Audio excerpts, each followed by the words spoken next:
സ്നേഹവന്ദനങ്ങൾ പ്രിയമുള്ളവരെ, വളറട കൊലപാതകത്തെ സംബന്ധിച്ച് 2 വീഡിയോകൾ ചെയ്തിരുന്നു. മൂന്നാമത് ഒരു വീഡിയോയും കൂടെ ചെയ്യുന്നുണ്ടെന്ന് കഴിഞ്ഞ പ്രാവശ്യത്തെ വീഡിയോയിൽ തന്നെ ഞാൻ പറഞ്ഞിരുന്നു. കഴിഞ്ഞ 2 വീഡിയോയിലും വാർത്ത റിപ്പോർട്ട് ചെയ്യുകയായിരുന്നു, അഭിപ്രായങ്ങൾ പറയുകയായിരുന്നു. എന്നാൽ ഈ വീഡിയോയിൽ നാം എടുക്കേണ്ട സത്വര നടപടികളെക്കുറിച്ച്, പെന്തിക്കോസ്തുകാരാകുന്ന നമ്മൾ എന്താണ് ഇങ്ങനെയുള്ള വിഷയങ്ങളെ നേരിടുവാൻ എടുക്കേണ്ട നടപടികൾ എന്നതിനെക്കുറിച്ച് ചില അഭിപ്രായങ്ങൾ പറയുവാനാണ് ശ്രമിക്കുന്നത്.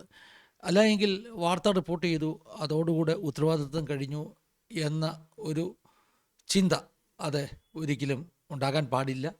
ആ വാർത്ത എന്തുദ്ദേശത്തോടു കൂടി റിപ്പോർട്ട് ചെയ്തുവോ, നമ്മുടെ സമൂഹത്തിൻ്റെ ഒരു പുനർവിചിന്തനത്തിന് ഒരു ഉണർത്തുവിളിയായിട്ട് റിപ്പോർട്ട് ചെയ്തെങ്കിൽ എന്താണ് നാം ഇനി ചെയ്യേണ്ടതെന്നും കൂടെ പറഞ്ഞ് മാത്രമേ ഈ ഒരു പ്രത്യേക വിഷയം ചർച്ച ചെയ്യുന്നത് നിർത്തുകയുള്ളൂ എന്ന് തീരുമാനിച്ചു. എങ്കിൽ മാത്രമേ ആ ഒരു വാർത്ത റിപ്പോർട്ട് ചെയ്തതിൻ്റെ ഉദ്ദേശം പൂർത്തീകരിക്കപ്പെടുത്തുള്ളൂ.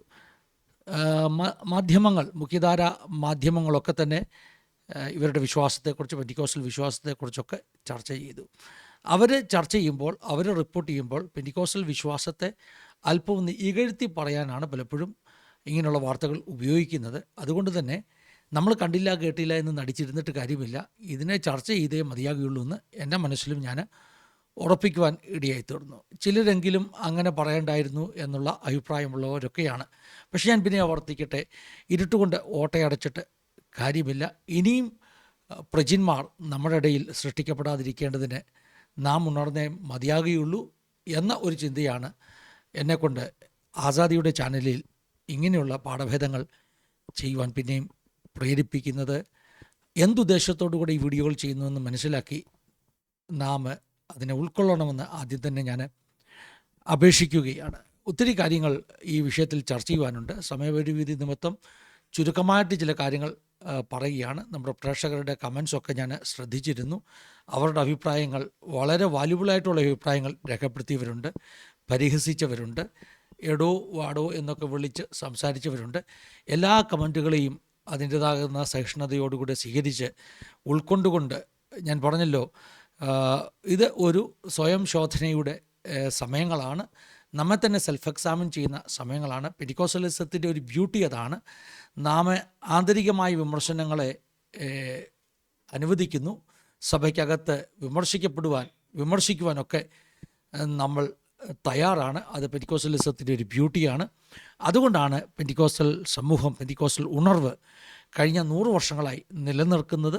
ഇനിയും നിലനിൽക്കുക തന്നെ ചെയ്യും. ഒരാൾ പരാജയപ്പെടുമ്പോൾ മറ്റൊരാൾ പരിശുദ്ധാത്മാവ് ശക്തിയാൽ എഴുന്നേറ്റ് വിശുദ്ധിയുടെ ഉപദേശവുമായി, വിശുദ്ധിയുടെ പ്രവാചകനായി നിൽക്കും. അതുകൊണ്ടാണ് പെന്തിക്കോസ്റ്റലിസം ഇന്നും ശക്തമായി വളർന്നുകൊണ്ടിരിക്കുന്നത്. ഇത് ഈ സമൂഹത്തിൻ്റെ ഒരു ബ്യൂട്ടിയാണെന്ന് ആരംഭത്തിൽ തന്നെ ഞാൻ ഓർപ്പിക്കട്ടെ. ഞാൻ പറഞ്ഞല്ലോ, പുറത്തുള്ള മാധ്യമങ്ങൾ പെന്തക്കോസ്റ്റലിസത്തെ താറടിച്ച് കാണിക്കുവാൻ ഈ അവസരങ്ങളൊക്കെ നന്നായിട്ട് ഉപയോഗിക്കുന്നുണ്ട്. പ്രത്യേകിച്ചും ഒരു സോഷ്യൽ മീഡിയ മാധ്യമത്തിൽ വന്ന വീഡിയോയുടെ തലക്കെട്ട് ഇങ്ങനെയാണ്: ഈ പറഞ്ഞ പ്രജിനെ അവൻ്റെ മാതാപിതാക്കൾ പെന്തിക്കോസ്റ്റൽ വിശ്വാസത്തിലേക്ക് നിർബന്ധിച്ചത് കൊണ്ടുള്ള പക കൊണ്ടാണ് അവൻ ഇങ്ങനെയുള്ള കൃത്യമൊക്കെ ചെയ്തത് എന്ന് ഒരു അഭിപ്രായം കാണുവാൻ ഇടയെത്തുന്നു.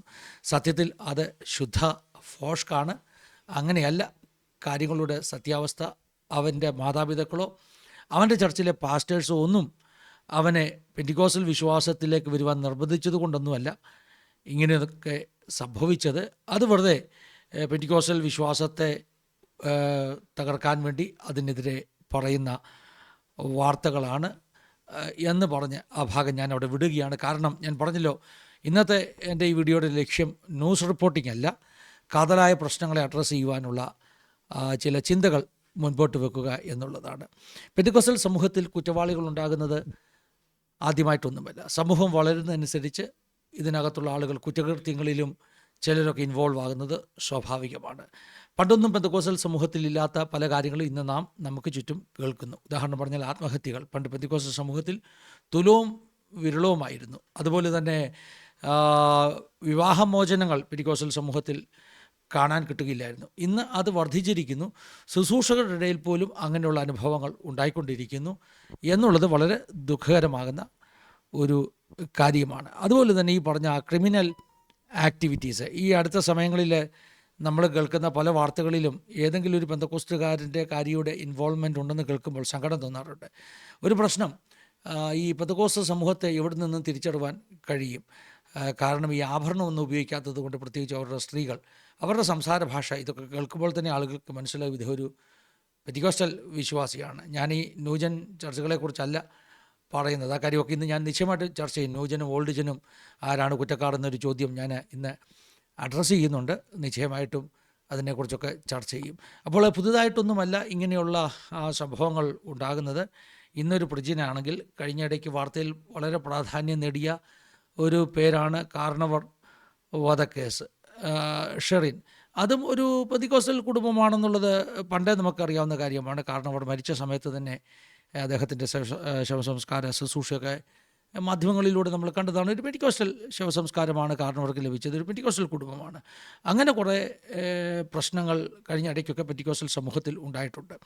അതുകൊണ്ട് ഇതൊക്കെ ഒരു ഒറ്റപ്പെട്ട സമൂഹമാണെന്ന് പറഞ്ഞ് സാധാരണയായിട്ട് ഇവിടെ പലപ്പോഴും കേരളത്തിൽ പല സംഭവങ്ങൾ നടക്കുമ്പോൾ ന്യായീകരിക്കാൻ വരുന്നവർ പറയുന്നത് ഇതൊരു ഒറ്റപ്പെട്ട സംഭവമാണ്. അങ്ങനെ ഒറ്റപ്പെട്ട സംഭവമാണെന്ന് പറഞ്ഞ് ന്യായീകരിക്കുവാൻ ഒരിക്കലും പെന്തക്കോസ്റ്റൽ സമൂഹം തയ്യാറല്ല. അങ്ങനെ ഞങ്ങൾ ചെയ്യുകയില്ല, ഞങ്ങൾ ആരും ചെയ്യുകയില്ല, ഒരു പാസ്റ്റേഴ്സും ചെയ്യുകയില്ല. മറിച്ച് ഞാൻ വിശ്വസിക്കുന്നു ഇങ്ങനെയുള്ള അനുഭവങ്ങൾ പെന്തിക്കോസ്റ്റൽ സമൂഹത്തിൻ്റെ അകത്ത് ഒരു വലിയ ജാഗൃതി, ഒരു ഉണർവ് കൊണ്ടുവരും.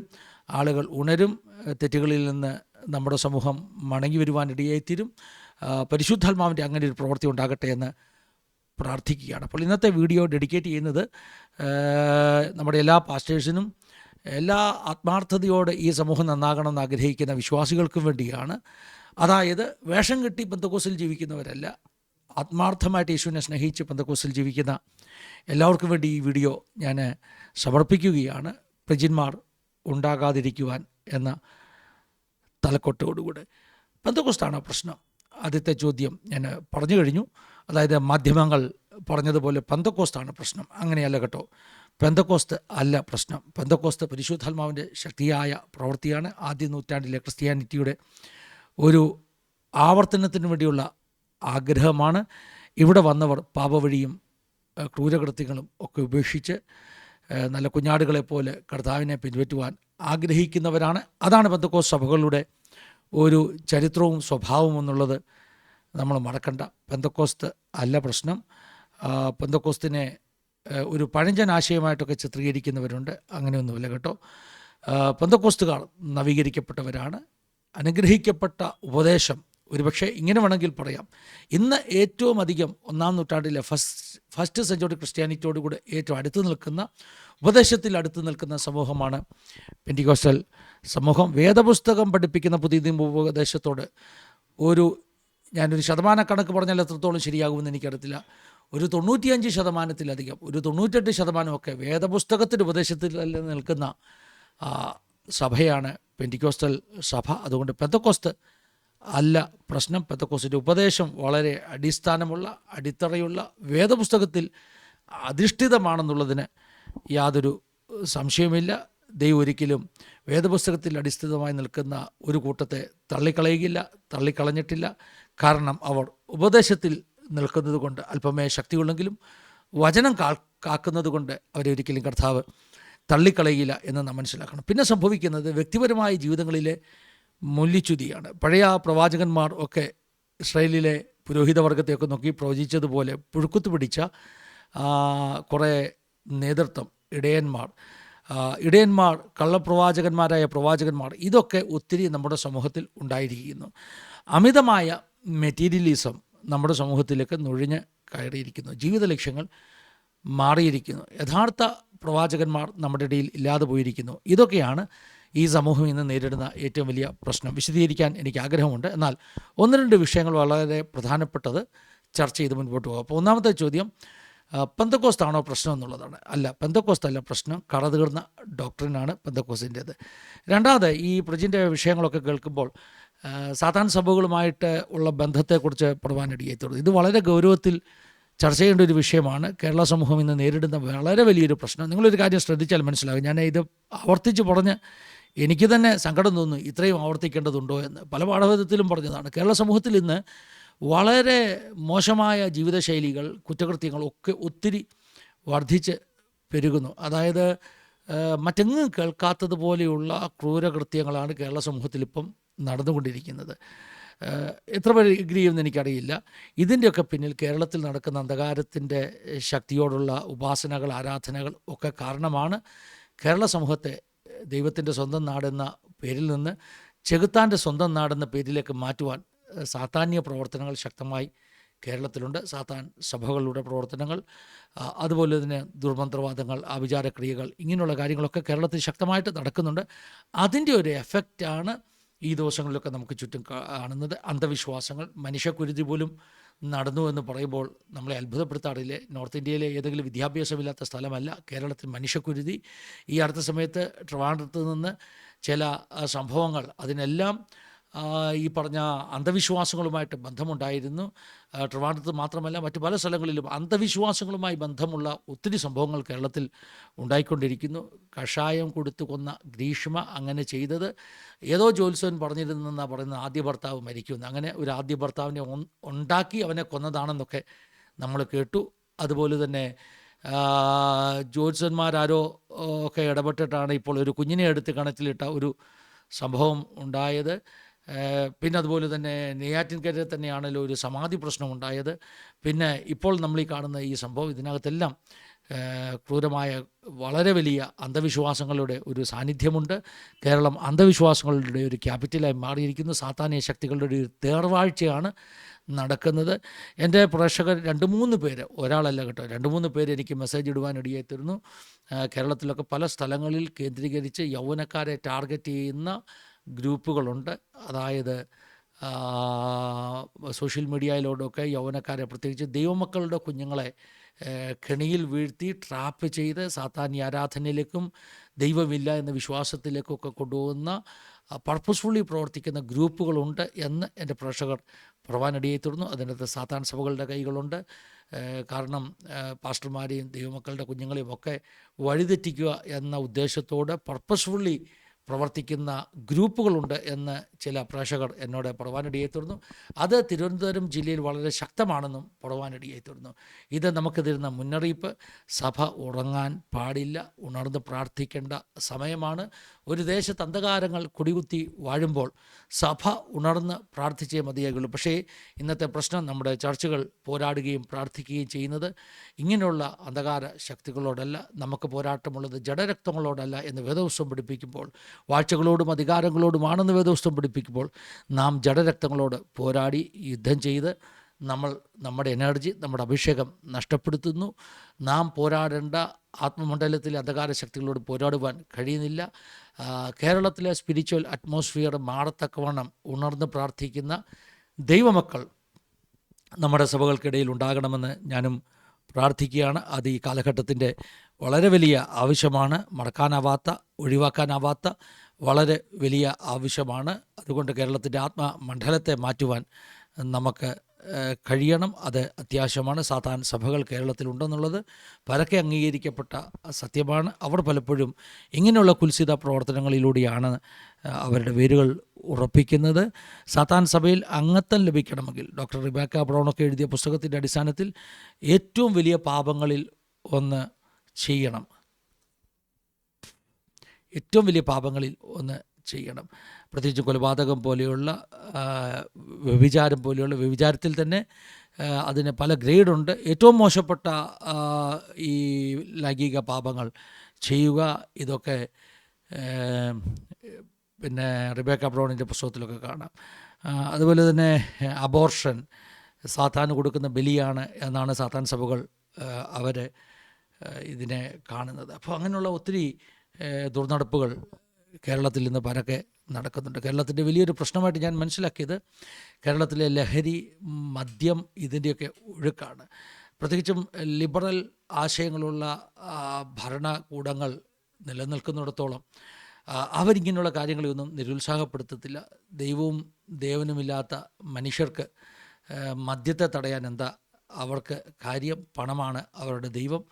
അതുകൊണ്ട് കേരളത്തിൽ ഇന്ന് ഉണ്ടാകുന്ന അന്യായ ലഹരിയുടെ അടിമത്തങ്ങൾ, മദ്യം, മയക്കുമരുന്ന് പോലെയുള്ള കാര്യങ്ങൾ, ഇത് കേരള ജീവിതത്തെ തകർത്തുകൊണ്ടിരിക്കുകയാണ്.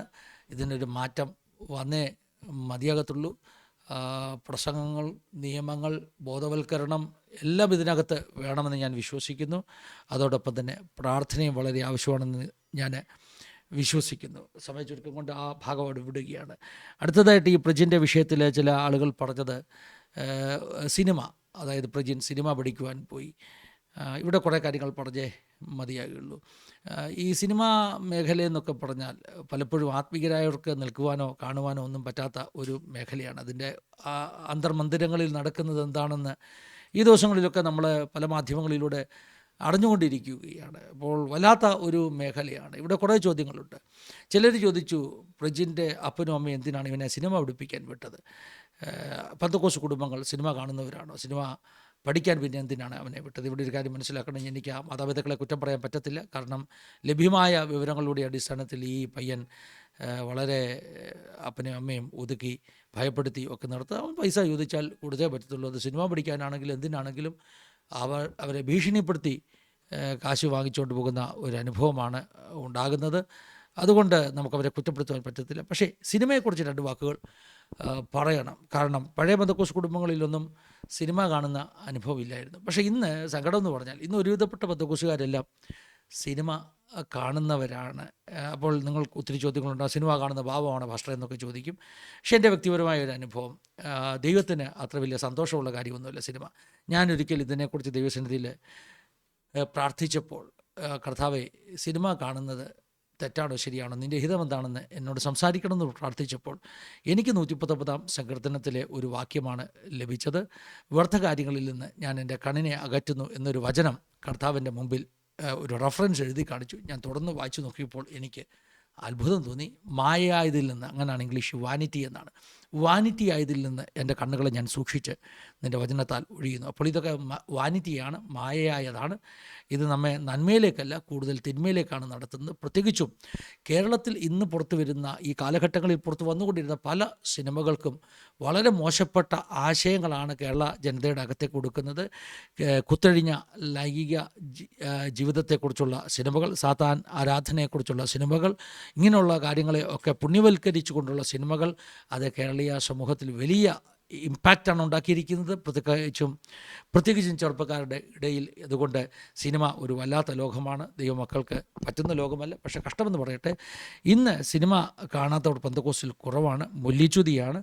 ഇവിടെയൊക്കെ നമുക്ക് ജയം കിട്ടിയേ മതിയാകത്തുള്ളൂ. ഞാനിപ്പോഴും ഓർക്കുന്നു, പണ്ടൊരിക്കൽ ഞാനും എൻ്റെ ചില സ്നേഹിതന്മാരും കൂടെ കേരളത്തിൽ വളരെ പ്രസിദ്ധനാകുന്ന ഒരു ദൈവദാസൻ്റെ വീട്ടിൽ അദ്ദേഹത്തെ കൺവെൻഷന് പ്രസംഗിക്കാൻ വേണ്ടി വിളിക്കാൻ വേണ്ടി പോയി. ഡീറ്റെയിൽസ് ഞാൻ പറയുന്നില്ല. വളരെ പ്രസിദ്ധനാണ് കേരളത്തിൽ. മതിരുതാൻ കൂടെ അല്ല, ചെങ്ങന്നൂർ, അല്പം കൂടെ അങ്ങനെ അവിടെ ചെങ്ങന്നൂരുകാരനാകുന്ന ദൈവദാസൻ. അദ്ദേഹത്തിൻ്റെ വീട്ടിൽ ഞങ്ങൾ ചെന്നപ്പോൾ അദ്ദേഹത്തിൻ്റെ ഭാര്യയും കുഞ്ഞുങ്ങളെല്ലാം കൂടി ഇരുന്ന് അന്നത്തെ കാലത്ത് ദൂരദർശനിൽ നല്ല സുന്ദരമായിട്ട് സിനിമ കാണുന്നു. ആ ദേവദാസൻ അവിടെ ഇല്ല കേട്ടോ. അപ്പോൾ എനിക്കൊരു കാര്യം മനസ്സിലായി, ഇവർ ഫാമിലിയായിട്ടിരുന്ന് സിനിമ കാണുകയാണ്. അപ്പം ഞങ്ങൾ പോയ സ്നേഹിതന്മാർ ആ വീട്ടിൽ ചെന്നിട്ട് വെറുതെ വന്നതാണ്, ചുമ്മാതെ ഇന്നാരുടെ വീടാണല്ലോ എന്ന് അറിഞ്ഞിട്ട് കാണാൻ വന്നതാണെന്ന് പറഞ്ഞിട്ട് അവിടുന്ന് പോരുന്നു. ഞങ്ങൾ കൺവെൻഷന് വിളിച്ചില്ല. അപ്പോൾ ഇതൊക്കെ വ്യക്തിപരമായ അനുഭവങ്ങൾ. അന്നത്തെ കാലത്ത് സിനിമ കാണുന്ന പെന്തക്കോസ്ത് കുടുംബങ്ങളുണ്ടായിരുന്നെങ്കിൽ ദൂരദർശനിൽ ടി വിക്കകത്ത് ഇന്ന് കയ്യിലുള്ള മൊബൈലിൽ സ്ഥിരമായി സിനിമ കാണുന്ന ആളുകളുണ്ട്. അതുകൊണ്ട് അതൊന്നും അത്ര നല്ലതല്ല. അതൊന്നും നമ്മളെ ശരിയായ ലക്ഷ്യങ്ങളിലേക്ക് അടുപ്പിക്കത്തില്ല. ദൈവത്തിന് സുഗ്രാഹ്യമാകുന്ന ഒരു കാര്യമല്ല എന്ന് പറഞ്ഞ് ആ ഭാഗത്തിൽ പെന്തക്കോസ്തുകാരുടെ ഒരു ഉപദേശം പറയുകയാണ്. ഇതൊക്കെ നമ്മുടെ കുഞ്ഞുങ്ങൾ കാണുന്നതിൽ, നമ്മൾ കാണുന്നതിൽ നിന്ന് ഒന്ന് മാറി നിൽക്കണം. ആ പഴയ വിശുദ്ധിയുടെ പ്രമാണത്തിലേക്ക് നമ്മളൊക്കെ ഒന്ന് മടങ്ങി വന്നാൽ നല്ലതാണ്. ഇനി ഒരു കാര്യം കൂടെ പറയണം. ഈ പയ്യൻ സിനിമ പഠിക്കാൻ പോയെന്ന് പറയുന്നു. ഇവിടെ ഒരു വലിയ പ്രശ്നമുണ്ട്. ഇവനിപ്പോൾ ചൈനയിൽ ഉള്ളപ്പോൾ തന്നെ ഒരു പക്ഷേ ഈ സാധാന്യ ആരാധനയോ അല്ലെങ്കിൽ അങ്ങനെയുള്ള വിച്ച് ക്രാഫ്റ്റോ, ചൈനയിലൊക്കെ അങ്ങനെയുള്ള ഒത്തിരി കാര്യങ്ങളുണ്ട്, എന്തെങ്കിലുമൊക്കെ ബന്ധമുണ്ടായിട്ടുണ്ടാകാം. പക്ഷേ സിനിമാ ഫീൽഡിന് ഒരു പ്രശ്നമുണ്ടെന്നാണ് പറയുന്നത്. ഒത്തിരി അന്ധവിശ്വാസങ്ങളുള്ള ഒരു ഫീൽഡാണ് സിനിമാ ഫീൽഡ്. ഉദാഹരണം പറഞ്ഞാൽ, ഒരു പ്രത്യേക നടനെ സിനിമയിൽ എടുത്തു കഴിഞ്ഞാൽ അവൻ നിമിത്തം സിനിമ ഓടും എന്നൊക്കെ പറയുന്ന അന്ധവിശ്വാസങ്ങളുണ്ട്. സമയങ്ങളെക്കുറിച്ചുള്ള അന്ധവിശ്വാസങ്ങളുണ്ട്. അങ്ങനെ ഒത്തിരി അന്ധവിശ്വാസങ്ങൾ നടന്നൊരു മേഖലയാണ് സിനിമാ മേഖല. കഴിഞ്ഞിടയ്ക്ക് ഞാൻ കെ സുധാകരനെ കുറിച്ചൊരു വീഡിയോ ചെയ്തിരുന്നു. അദ്ദേഹത്തിനെതിരെ ആഭിചാരം ചെയ്തതിനെക്കുറിച്ച്. കേരളത്തിലെ രാഷ്ട്രീയമാണെങ്കിലും സിനിമാ മേഖലയാണെങ്കിലും ആഭിചാരവും ദുർമന്ത്രവാദവും ഒക്കെ ഒത്തിരി നടക്കുന്ന മേഖലകളാണ്. ഈ ചെറുക്കൻ സിനിമാ മോഹങ്ങളുമായി ചെന്നപ്പോൾ എനിക്ക് തോന്നുന്നു ആരെങ്കിലുമൊക്കെ അവനോട് പറഞ്ഞിട്ടുണ്ടാകാം, ഇങ്ങനെയുള്ള ആഭിചാരക്രിയകളൊക്കെ ചെയ്താൽ സിനിമയിൽ മുൻപോട്ട് വരാൻ കഴിയും, അങ്ങനെയൊക്കെയാണ് മറ്റ് പലരും വന്നിട്ടുള്ളത് എന്ന് ഇവൻ്റെ മനസ്സിലൊരു ചിന്ത കടന്നുകൂടിയിട്ടുണ്ടാകാം. അതുകൊണ്ടാണ് ഈ സിനിമാ മേഖലയുമായിട്ടുള്ള ബന്ധം ഇവനെ വലിയ പടുകുഴിയിലേക്ക് തള്ളിയിടുവാൻ കാരണമായി തീർന്നത്. അപ്പോൾ ഇതിനകത്ത് അങ്ങനെയും ഒരു പ്രതിയുണ്ടെന്ന് ഞാൻ വിശ്വസിക്കുന്നു. മുലിച്ചുതി ഈ എല്ലാ മേഖലകളെയും അത് തകർത്തുകൊണ്ട് ഇരിക്കുകയാണ്. ഇനിയും വളരെ പ്രധാനപ്പെട്ട ഒരു കാര്യം ചർച്ച ചെയ്യേണ്ടത് നൂജൻ ചർച്ചുകളാണോ പ്രശ്നം? ചിലരൊക്കെ നമ്മുടെ വീഡിയോയുടെ താഴെ കമൻ്റ് ഇട്ടു, പ്രോസ്പെരിറ്റി ഗോസ്പലും ഇന്നത്തെ പുതിയ സുവിശേഷങ്ങളും ഒക്കെയാണ് പ്രശ്നം.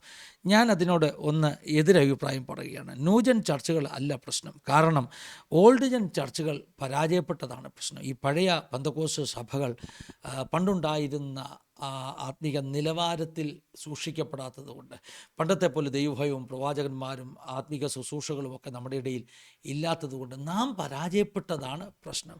ന്യൂജൻ ചർച്ചുകളുടെ ഡോക്ട്രിനൽ ഇഷ്യൂ ഉണ്ട്, ആ പ്രസ്ഥാനങ്ങൾ ഫങ്ഷൻ ചെയ്യുന്ന മെത്തേഡിലുള്ള പ്രശ്നങ്ങളുണ്ട്. അതല്ല നമ്മുടെ ചർച്ചയുടെ വിഷയം, അതുകൊണ്ട് അങ്ങോട്ട് ഞാൻ പോകുന്നില്ല.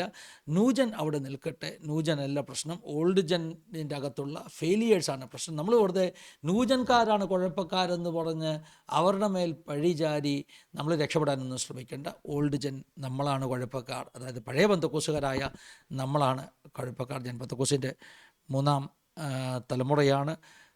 എൻ്റെ ഭാര്യ പെന്തക്കോസ്തിൻ്റെ 4-ാം തലമുറയാണ്. എൻ്റെ മകൻ എൻ്റെ ഭാര്യ വഴി പെന്തക്കോസ്തിൻ്റെ 5-ാം തലമുറയാണ്. പഴയ പെന്തക്കോസ്തുകാരാണ് ഞങ്ങൾ. പക്ഷേ പ്രശ്നം എന്താണെന്നറിയാമോ? പ്രശ്നം നമ്മളൊത്തിരി പരാജയപ്പെട്ടിരിക്കുന്നു. നമ്മൾ നൂജൻകാരെ കളിയാക്കിയിട്ടൊന്നും കാര്യമില്ല. നൂജൻ ഇങ്ങനെ മുന്നോട്ട് പോകാൻ തന്നെ കാരണം നമ്മുടെ സഭകൾ പരാജയപ്പെടുന്നു എന്നുള്ളത് നമ്മൾ മനസ്സിലാക്കണം. ഇനി ഒരു വളരെ പ്രധാനപ്പെട്ട വിഷയം ഞാൻ പറയാം.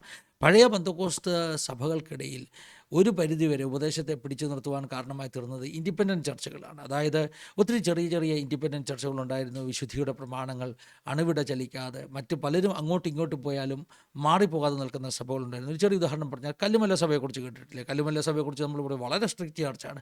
അതൊരു ഗുണമായിരുന്നു കേട്ടോ. പിന്നെ ഞാനൊക്കെ വളർന്നു വന്നത് ഈ എൻ്റെ പപ്പ IPCയിലെ പാസ്റ്ററാണെങ്കിലും ഷാരോൻ ചർച്ചിലാണ് വളർന്നു വന്നത്.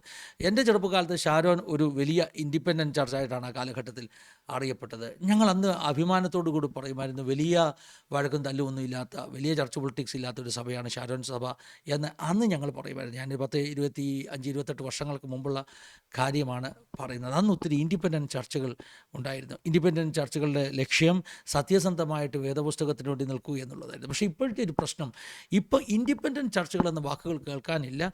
മുഖ്യധാര സഭയല്ലാതെ മറ്റാരുടെ സഭയെ നമ്മൾ വിളിക്കുന്നത് ന്യൂജൻ ചർച്ച് എന്നാണ് വിളിക്കുന്നത്. കാരണം അതെല്ലാം ആ ന്യൂജൻ ലെവലിൽ അങ്ങ് പോയിക്കൊണ്ടിരിക്കുന്നത്. കാരണം ഇപ്പം പുതുതായിട്ട് ചർച്ച തുടങ്ങുന്ന ചെറുപ്പക്കാരുടെ എല്ലാ ആഗ്രഹം ഈ പറഞ്ഞ ന്യൂജനിലെ വലിയ വലിയ ചർച്ചകളെ പോലെ ചർച്ചകളായി മാറുക. ഒരുതരം വെസ്റ്റേൺ ക്രിസ്ത്യാനിറ്റിയുടെ ഒരു കോപ്പി ഇവിടെ പകർത്തുക, കോട്ടും ടൈയും ഒക്കെ കെട്ടി ഫ്ലക്സ് അടിച്ച് വലിയ അപ്പോസ്റ്റോലന്മാരായിട്ട് വലിയ പ്രോഫറ്റ്സായിട്ട് സ്റ്റേജിൽ ഇങ്ങനെ സെലിബ്രിറ്റികളെ പോലെ കരമുയർത്തി നിൽക്കുന്ന ഒരു ന്യൂജൻ ട്രെൻഡ് ഈ കാലഘട്ടത്തിൽ ഉണ്ടായിരിക്കുന്നു. അതുകൊണ്ട് നമുക്ക് നഷ്ടപ്പെട്ടിരിക്കുന്നത് പഴയ കാലഘട്ടത്തിൽ ഇൻഡിപെൻഡൻ്റായിട്ട് നിന്ന് പ്രവർത്തിച്ചിരുന്ന കുറേ ദൈവദാസന്മാരുണ്ടായിരുന്നു. വിശുദ്ധി, വേർപാട്, മറ്റാരെങ്ങോട്ട് പോയാലും ഞങ്ങൾ പോകുകയില്ലെന്ന് പറഞ്ഞ് നിന്ന ഒരു ജനറേഷൻ ഉണ്ടായിരുന്നു.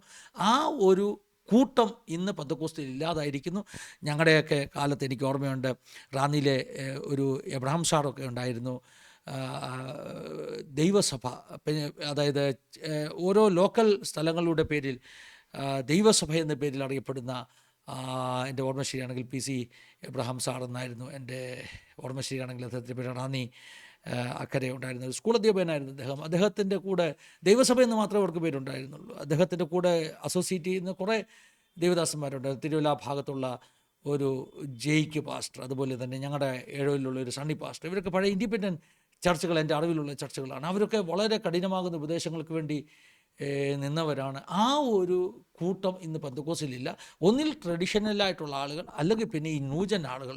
ഇതിൻ്റെ ഇടയ്ക്ക് കർത്താവിന് വേണ്ടി നിൽക്കുന്ന ഒറ്റയാന്മാർ ഇന്ന് പെന്തക്കോസ്തിൽ ഇല്ലാതെ പോകുന്നു. ആ ഒറ്റയാന്മാർ ഈ കാലഘട്ടത്തിന് ആവശ്യമാണ്. കാരണം അവരാണ് ഈ പറഞ്ഞ ട്രഡീഷണൽ സഭകളെയും എരിവ് കൂട്ടി വിശുദ്ധിക്ക് വേണ്ടി നിൽക്കുവാൻ കഴിഞ്ഞ കാലഘട്ടത്തിൽ പ്രേരിപ്പിച്ചുകൊണ്ടിരുന്നത്. എൻ്റെ ഈ ഒബ്സർവേഷൻ എത്രത്തോളം ശരിയാണെന്ന് എനിക്കറിയില്ല, പക്ഷേ പ്രേക്ഷകർ അതിനെക്കുറിച്ച് അഭിപ്രായം പറഞ്ഞാട്ട് അങ്ങനെ ഒരു കൂട്ടം, അതായത് വിശുദ്ധിക്കും വേർപാടിനും വേണ്ടി നിൽക്കുന്ന ട്രഡീഷണലുമല്ല ന്യൂജനുമല്ലാത്ത ഇൻഡിപെൻഡൻറ്റ് ചർച്ചുകൾ കേരളത്തിൽ ഇനിയും ഉണ്ടാകണം. അത് ഒരു ബാലൻസിങ്ങിന് വളരെ ആവശ്യമാണ്. ആ ഒരു ബാലൻസിങ് ഇല്ലെങ്കിൽ ഏതെങ്കിലുമൊക്കെ സഭകൾക്ക് മോണോപോളി ആകുകയാണെങ്കിൽ പ്രശ്നം. പെന്തക്കോസ്ത് നശിക്കും. ആ സഭകളൊക്കെ കേരളത്തിൽ രാഷ്ട്രീയ പാർട്ടികളോടുകൂടെ വിലവീശുന്നവരും ഞങ്ങൾക്ക് ഇത്ര പേരുണ്ടെന്ന് പറയുന്നവരും ഒക്കെയായിട്ട് മാറും. അതല്ല പെന്തക്കോസ്ത് എന്ന യാഥാർത്ഥ്യത്തിൽ നിന്ന് അവർ ദൂരെ പോകുന്നു.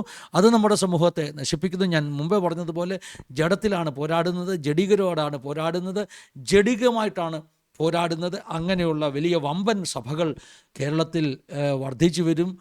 അതുകൊണ്ട് പെന്തക്കോസ്തിന് ഒരു ഉപകാരവുമില്ല. ജഡം വളരും എന്നുള്ളതല്ലാതെ മറ്റൊരു ഉപകാരമില്ല. ആദ്യ നൂറ്റാണ്ടിലെ അനുഭവങ്ങൾ സഭയ്ക്കകത്ത് നഷ്ടപ്പെടും. ന്യൂജൻ സഭകൾ നിങ്ങളൊക്കെ പറയുന്നത് പോലെ ഈ പറഞ്ഞ പ്രോസ്പെരിറ്റി ഗോസ്പലും ഈ പറഞ്ഞ സെലിബ്രിറ്റി ഗോസ്പലും അവരൊക്കെ വലിയ സെലിബ്രിറ്റികളാകാനുള്ളൊരു ശ്രമമാണ്. ഓക്കെ, ഇങ്ങനെ പ്രസംഗിച്ച് നടക്കും. നല്ല പെന്തക്കോസ്തുകാർ ഇതിനകത്തുണ്ടാകണം. നല്ല പെന്തക്കോസ്തുകാർ ഇതിനകത്തുണ്ടായാൽ ഈ പറഞ്ഞ ന്യൂജനും ഈ പറഞ്ഞ ട്രഡീഷണൽ ഓൾഡ് ജനും എല്ലാവരും എരിവ് പിടിച്ച് നല്ല പെന്തക്കോസ്താകാൻ ശ്രമിക്കും. അങ്ങനെ ഒരു ശ്രമം കേരളത്തിലുണ്ടാകട്ടെ. ചില ചെറുപ്പക്കാരെ ഞാൻ ആഹ്വാനം ചെയ്യുകയാണ്. വിശുദ്ധിക്ക് വേണ്ടി വേർപാടിന് വേണ്ടി നിൽക്കുന്ന ചിലർ ഇതിൻ്റെ അകത്തു നിന്ന് എഴുന്നേറ്റ് വന്ന് പെന്തക്കോസ്തിൻ്റെ അകത്ത് പണ്ട് വാര്യാപുരം യോനാച്ചാൻ പ്രവചിച്ചതുപോലെ പെന്തക്കോസ്തിൻ്റെ അകത്തു നിന്ന് ഒരു പെന്തക്കോസ്ത് ഉണ്ടാകട്ടെ എന്ന് ഞാൻ പ്രാർത്ഥിക്കുകയാണ്. അങ്ങനെ ആഗ്രഹിക്കുകയാണ്. പറയാൻ ഒത്തിരി കാര്യങ്ങളുള്ളത് കൊണ്ട് ആ ഭാഗം വിട്ട് വേഗത്തിൽ അങ്ങ് മുൻപോട്ട് പോവുകയാണ്. അപ്പോൾ ന്യൂജൻ അല്ല പ്രശ്നം, ഓൾഡ് ജന്നിൻ്റെ പരാജയമാണെന്നുള്ള സത്യം നാം അംഗീകരിച്ചേ മതിയാകുകയുള്ളൂ. പണ്ട് നമ്മുടെ സഭകളിലുണ്ടായിരുന്ന കൃപാവരങ്ങൾ, വിശുദ്ധി, വേർപാട്, ആത്മാർത്ഥത, സത്യസന്ധത ഇതൊക്കെ മടങ്ങി വരട്ടെ. ജഡികർക്ക് ഉന്നതമായ സ്ഥാനം കൊടുത്ത് സഭയെ നശിപ്പിക്കുന്ന സ്വഭാവങ്ങൾ മാറട്ടെ. അതായത് സിമോണി എന്നൊക്കെ പറയും. അതായത് പണം കൊടുത്ത്, പണ്ട് ഷീമോൻ പണം കൊടുത്ത് ആത്മീക അധികാരം വാങ്ങിക്കുവാൻ പത്രോസിൻ്റെ അടുക്കൽ ചെന്നതുപോലെ പണം കൊടുത്ത് വാങ്ങിക്കുന്ന ആത്മീക അധികാരങ്ങളായി നിൽക്കുന്ന അനേക ആളുകൾ, അവരൊക്കെയാണ് പെന്തക്കോസ്തിൻ്റെ ഇന്നത്തെ പരാജയം. ആ സ്വഭാവങ്ങളൊക്കെ മാറി വരട്ടെ. ജനം ആരുടെയും അടിമയാകരുത്. ജനം കർത്താവിൻ്റെ മാത്രം അടിമയായിരിക്കണം. ഏതെങ്കിലും ഒരു സഭയ്ക്ക് നിങ്ങളെ തീറാധാരം എഴുതി കൊടുക്കരുത്. ഒരു സഭ പിഴച്ചാൽ മറ്റൊരു പെന്തക്കോസ്തിൽ പോവുക, മറ്റൊരു കൂട്ടായ്മയിൽ പോവുക, ഒരു ഇൻഡിപെൻഡൻറ്റ് ചർച്ചിൽ പോവുക. 10 സഭ മാറിയാലും പ്രശ്നമില്ലെന്ന് വിശ്വസിക്കുന്നവനാണ് ഞാൻ. കാരണം 10 സഭ മാറിയാലും നിത്യതയിലെത്തണം. അതുകൊണ്ട് ഇതെൻ്റെ സഭയാണെന്ന് പറഞ്ഞ് കെട്ടിപ്പിടിച്ച് കിടക്കല്ലേ. അങ്ങനെ പാരമ്പര്യത്തിൽ കെട്ടിപ്പിടിച്ച് കിടന്നവരല്ല ഇന്ന് പെന്തക്കോസ്തിൽ വന്നിട്ടുള്ളവരൊക്കെ. പാരമ്പര്യ സഭകളെയൊക്കെ വിട്ട് ഇറങ്ങിയവരാണ്. ഇവിടെ ഒന്ന് പിഴച്ചെന്ന് തോന്നിയാൽ നിങ്ങൾ മറ്റൊരു നന്നായി നടക്കുന്ന ഉപദേശത്തിൽ നിൽക്കുന്ന ഒരു കൂട്ടായ്മയിൽ പോകണം. കാരണം നമുക്ക് ആരോടും അങ്ങനെ ആജീവനാന്ത കരാറൊന്നുമില്ല. ഇത് സ്വല്പം റാഡിക്കലായിട്ട് തോന്നാം. ഇത് ഒരു പക്ഷേ സംഘടനകളിൽ പ്രവർത്തിക്കുന്നവർക്ക് പറയാൻ പറ്റാത്ത കാര്യമാണ്. പക്ഷേ സത്യസന്ധമായിട്ട് വളരെ ബോൾഡായിട്ട് ഈ കാര്യം ഞാൻ പെന്തക്കോസ്തുകാരോട് പറയുകയാണ്. നിങ്ങളുടെ ആത്മീക ജീവിതത്തെ മറ്റാർക്കും തീർച്ചയായിട്ടും കൊടുക്കരുത്, അടിമയാകരുത്. നിങ്ങൾ യേശുവിൻ്റെ അടിമയാണ്. സഭകളോട് സ്നേഹം വേണം, സംഘടനകളോട് സ്നേഹം വേണം. പക്ഷേ ദൈവരാജ്യത്തിന് മാത്രമേ ഒന്നാം സ്ഥാനം കൊടുക്കാവുള്ളൂ എന്ന് വളരെ ഒരു ആത്മീക രോഷത്തോടുകൂടെ ഞാൻ പറയുകയാണ്. അടുത്ത വളരെ പ്രധാനപ്പെട്ട ഒരു കാര്യം, നമ്മുടെ സഭകൾ ചെയ്യേണ്ടത് എന്താണ്?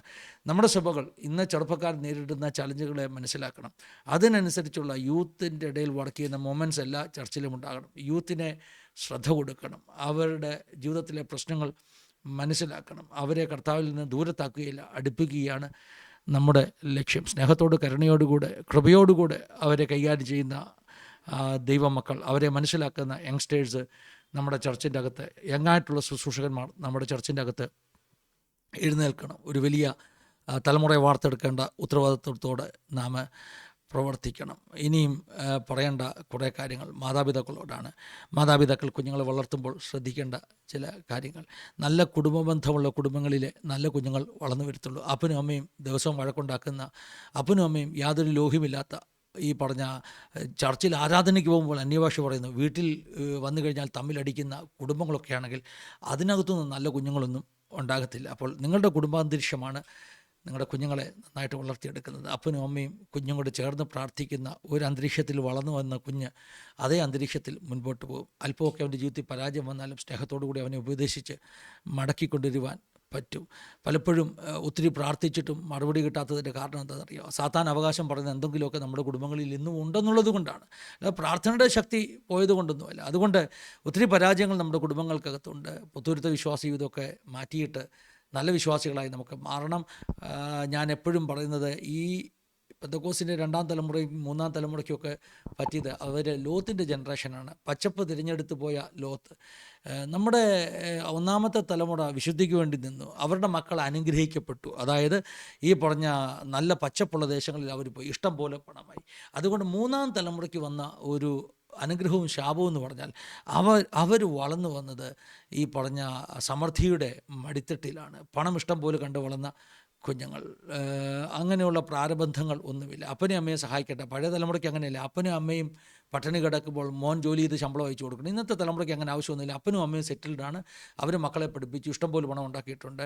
അടുത്ത തലമുറ പിന്നെ ലോകത്തിൻ്റെ കാര്യങ്ങളിൽ ദൂർത്തടിച്ച് ജീവിക്കുന്ന ലോത്തിൻ്റെ മക്കളായി തീർന്നു. ഇതാണ് ഇതിൻ്റെ സത്യം. പെന്തക്കോസ്തിൻ്റെ 3ാം തലമുറയും 4ാം തലമുറയും ഒക്കെ ഈ പറഞ്ഞ അച്ചടക്കമില്ലാത്ത ആത്മീയ ജീവിതത്തിൽ വളർന്നു വന്നു. അവർക്കിഷ്ടം പോലെ പണമുണ്ട്, ആത്മീയ ചിന്തകളൊന്നുമില്ല, അവർക്കിഷ്ടം പോലെ ജീവിക്കുന്നു. ഈ സാഹചര്യങ്ങൾ ആണ് പെന്തക്കോസ്തിനെ ഇന്ന് ഈ പരുവത്തിൽ എത്തിച്ചിരിക്കുന്നത്. പണമല്ല ജീവിത ലക്ഷ്യം എന്ന സന്ദേശം നമ്മൾ നമ്മുടെ കുഞ്ഞുങ്ങൾക്ക് കൊടുക്കണം. ഡോക്ടറാകുകയോ ഒന്നുമല്ല ജീവിത ലക്ഷ്യമെന്ന് നാം പറഞ്ഞു കൊടുക്കണം. അതായത് ഇതിനൊക്കെ അപ്പുറമായിട്ട് 60-70 വർഷം ഈ ഭൂമി ജീവിക്കുന്നു. ഡോക്ടറായിട്ട് എന്നാ ചെയ്യാനാ? ഡോക്ടറായി പണം ഉണ്ടാക്കിയിട്ട് എന്നാ ചെയ്യാനാ? സമാധാനത്തോടെ നല്ല ദൈവത്തിലായി ജീവിക്കുന്നത്, സന്തോഷത്തോട് ജീവിക്കുന്നത്. കഴിഞ്ഞൊരു വീഡിയോയിൽ ഞാൻ പറഞ്ഞതാണ്, ഒരു കർഷകനായാലും കൃഷി ചെയ്ത് അതിൻ്റെ വിളവെടുപ്പൊക്കെ കണ്ട് സന്തോഷത്തോട് ജീവിക്കുന്നത്. എൻ്റെ സ്വപ്നങ്ങൾ, ആഗ്രഹങ്ങൾ അതൊക്കെ കേട്ടോ. നല്ലൊരു പറമ്പിൽ കൃഷിയൊക്കെ ചെയ്ത് നല്ല ഫലമൊക്കെ എടുത്ത് സന്തോഷമായിട്ട് ജീവിക്കുന്ന ഒരു ജീവിതം എത്ര സുന്ദരമായ ജീവിതമാണ് അതെന്ന് അറിയാമോ? നമ്മുടെ ഈ മലയാളിക്ക് പറ്റിപ്പോയൊരു പ്രശ്നമാണ്, ആവശ്യമില്ലാത്തതിൻ്റെ എല്ലാം പുറകെ പോയി അതിനുവേണ്ടി പണം ചെലവഴിച്ച് നമ്മുടെ കുഞ്ഞുങ്ങൾക്ക് ഇല്ലാത്ത ടാലൻറ്റുകൾ ഉണ്ടെന്ന് നമ്മൾ വിശ്വസിച്ച് ഡോക്ടറാകാൻ ഒരു കഴിവില്ലാത്തവനെ ഡോക്ടറാക്കാൻ ശ്രമിച്ച്, പഠിക്കാൻ ബുദ്ധിയില്ലാത്തവനെ എഞ്ചിനീയറാക്കാൻ ശ്രമിച്ച്, മറ്റുള്ളവരുടെ പിള്ളേർ അങ്ങനെ പോയതുകൊണ്ട് നമ്മുടെ പിള്ളേരും അങ്ങനെ ആകണം. ഇതൊക്കെ നമ്മുടെ പരാജയങ്ങളാണ്. ഇതിൽ നിന്നൊക്കെ നമ്മൾ പുറത്തു വരണം. എനിക്ക് ആഗ്രഹമുണ്ടായിരുന്നു വെളിപ്പാട് പുസ്തകത്തിലെ 7 സഭകൾക്ക് നൽകിയ ദൂത് ഈ കാലഘട്ടത്തിനും വേണ്ടതാണെന്ന് പറഞ്ഞ് ആ ദൂതൂടെ ഒന്ന് പറയണമെന്ന് ആഗ്രഹമുണ്ടായിരുന്നു. പക്ഷേ ചുരുക്കത്തിൽ ഞാൻ പറയാം. വെളിപ്പാട് പുസ്തകത്തിൽ 7 സഭയ്ക്ക് നൽകിയ ദൂത് ഈ കാലഘട്ടത്തിലെ നമുക്കെല്ലാമുള്ള ദൂതാണ്. ഒന്നാമത് ആദ്യസ്നേഹം വിട്ടുകളഞ്ഞിരിക്കുന്നു. പിന്നെ നിക്കോലേവ്യരുടെ ഉപദേശം അനുസരിച്ച് നടക്കുന്നു എന്ന് പറഞ്ഞാൽ സ്ഥാനമാനങ്ങൾക്ക് വേണ്ടിയുള്ള ഉപദേശമാണ് നിക്കോലേവ്യരുടെ ഉപദേശം. സ്ഥാനചിഹ്നങ്ങളും സ്ഥാനമാനങ്ങളും. പാസ്റ്ററാണ് ഞാൻ കേട്ടോ, എന്നെ ബ്രദറെന്ന് വിളിക്കാൻ പാടില്ല, ഞാൻ അപ്പോസ്തലനാണ്, പ്രവാചകനാണെന്ന് സ്ഥാനങ്ങൾക്ക് പിന്നാലെ ഓടുന്ന നിക്കോലേവ്യ ഉപദേശം. പിന്നെ ബിലിയാമിൻ്റെ ദ്രവ്യാഗ്രഹം, അത് നമ്മുടെ സഭകൾക്കകത്തുണ്ട്. മാത്രമല്ല ഇസബേലിനെ അനുവദിക്കുന്നു എന്നൊരു കുറ്റം നമ്മുടെ സഭയ്ക്കുണ്ട്. ലവോദിക്ക സഭയെപ്പോലെ ഉഷ്ണവാനുമല്ല ശീതവാനുമല്ലാത്ത സഭ, അന്ധമായ ഒരു സഭ, കണ്ണിന് കാഴ്ചയില്ലാത്ത സഭ. പിന്നെ സർദീസിലെ സഭയെപ്പോലെ ജീവനുള്ളവന് പേരുണ്ടെങ്കിലും മരിച്ച ഒരവസ്ഥയിൽ കഴിയുന്ന സഭ.